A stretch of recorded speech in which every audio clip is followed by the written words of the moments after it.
No, well, absolutely. But Hugo, allow me at the outset to once again, of the IFP, convey our deepest and most sincere condolences to the family and friends and colleagues, of course, of the late Dr. Franklin Galosa, our former national chairperson and the first premier of KwaZulu-Natal in a democratic South Africa. And the IFP National Executive Committee will be visiting the Galosa family tomorrow in Newcastle. Dr. Galosa is a South African we can be proud of, who always put people first. And in the context of the discussion we are having now, that's precisely what he would have expected us to do. That you cannot be speaking about curbing the frontiers of this virus, yet you are moving very slowly at a snail's pace on a very fundamental aspect of dealing with COVID-19, which is vaccination. Just over 269,000 people have been vaccinated so far, and over the past 4 days, there have been no vaccinations whatsoever, given the statistics given to us by the National Department of Health. Yet we want to reach community immunity. Our target as a country is 40 million vaccines, and we are nowhere near that. What we have done so far is a drop in the ocean, and it's precisely because the vaccination program in South Africa has been riddled with secrecy. There's been a lack of transparency on it, and it seems as if we're experimenting at every turn. Yet you look at globally, comparatively, other countries are moving at a faster pace. The implications of a South Africa that is unable to vaccinate are both economic and social. The tourism sector is going to continue finding itself on the back foot because countries are keeping South Africa on a no-fly list and so on. So something's got to give. The government has to move with a greater sense of urgency and renewed reprioritization of the vaccination program. As things stand now, there is no plausible and logical and convincing explanation as to why South Africa, which has been hit, one of the hardest hit countries actually by COVID-19, is still, nowhere near anything which is tangible. The president last week spoke about still crossing T's and dotting I's in the finalization of agreements. Questions are, why were all these things not done before? And amongst other things is the financial mismanagement which has characterized South Africa, and therefore the fact that the country is struggling to make ends meet insofar as the financial obligations are concerned. All these things combined are a perfect storm for a disaster which is going to hit South Africa anew, as if we have not learned from the past, realities of COVID-19 in the past year. Therefore, we are calling on government as the IFP to actually reprioritize the issue of vaccination and to draw in other assistance where necessary and where required, insofar as public-private partnerships are concerned, to expedite the transmission of the virus to the vaccine rather to citizens. But as things stand now, we are in serious trouble, and this is by the admission of the Department of Health. If you look at the figures, over the past 4 days, we've had 141 deaths and just over 3,000 new infections. So whilst there may be some satisfaction that the curve is flattening, but we know what that means. The curve will flatten, but it does not mean it's not going to start rising and peaking again. And the responsibility on citizens to say, yes, let us all do our part is one thing, but the best possible solution we can employ right now is a massive national rollout of the vaccination program. And as things stand now, none of us have got confidence that that is happening. Mkhuleko, there's obviously been a lot of talk. There's been talk of a lot of planning, certainly over the last 12 months and more of COVID. Does the government, in your view, actually have a plan? Well, we don't know. Nobody knows because of the veil of secrecy that characterizes government's outlook on this matter. As we've previously pointed out, that when the pandemic started, President Ramaphosa did something we all commended, which was in the national interest, in that he was consulting everybody. Political parties were constantly being consulted on the decisions that government was going to be taking. And then along the way, that fell by the wayside. And so yet again, we are renewing our call on the president to say that what you started out was good, but along the way you have failed South Africans on transparency.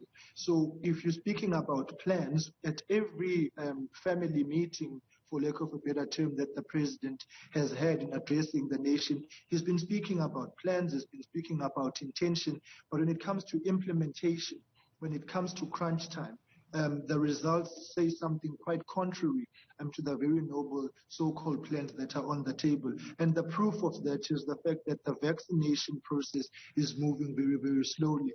As we are saying now, just because there is a long weekend, it does not mean that the virus is on recess or is on holiday. The virus remains amongst us. The virus is a daily lived reality of South Africans, politically, socially, and economically. And so if you're not going to vaccinate, you are setting us up for failure. So government has not covered itself in any glory in this regard, and we're calling for more. More has to happen. And if government has got difficulties, it should say so. This is not about government. This is about the daily lived lives of our people. And they are depending on a fast tracking of the vaccination program. And so it is totally unacceptable that we are seated here now targeting 41 million vaccinations, and we are even less than a million. We are less than 500,000. We are speaking about 269,000 people vaccinated. And some of these jabs, by the way, that we are speaking about are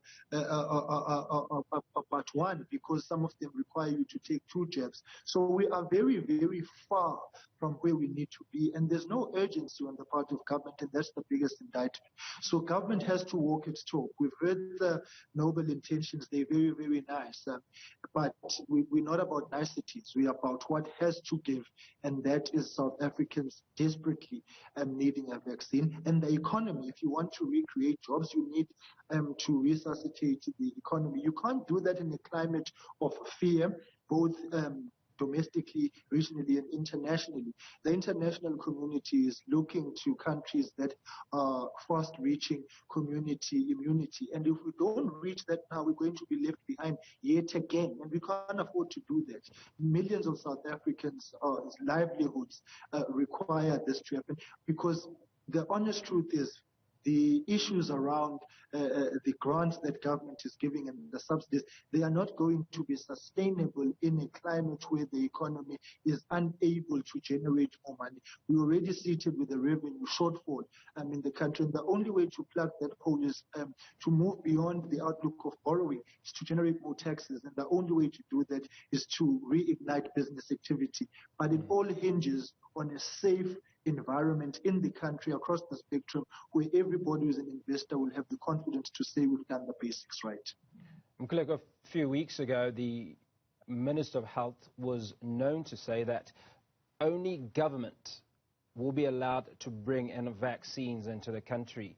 Now, this debacle, or this situation that we find ourselves in, where only 269,000 health workers have been vaccinated, does that in many ways give credence to what many have been calling for this process of bringing in vaccines to be allowed to the private sector?